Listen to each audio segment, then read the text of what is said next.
I remember a young man one night was in the service. Power of God was moving. Folks was excited. They was celebrating. And a man, that they had a window pane that stuck out on the window, and this man started running the aisles of the church.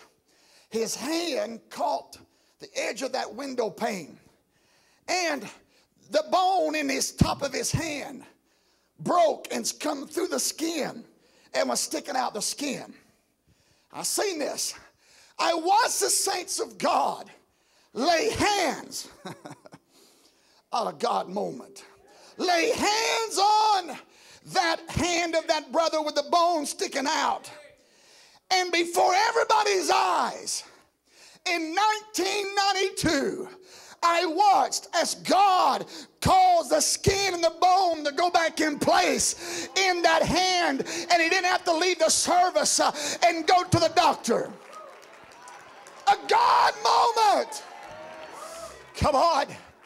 I believe by saying that we are at the greatest time as the church. I believe we are at the greatest time for the greatest outpouring that the church has seen.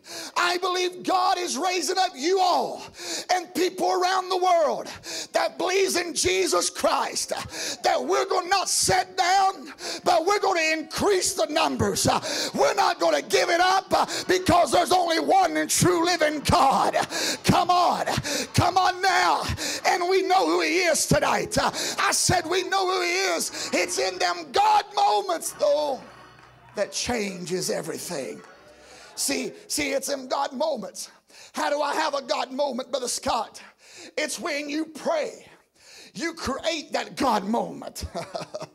It's when you praise God and you don't feel like praising, or in the natural you shouldn't be praising, but you'll still praise anyway.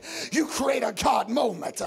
It's in those times that the enemy says, you don't need to live like that.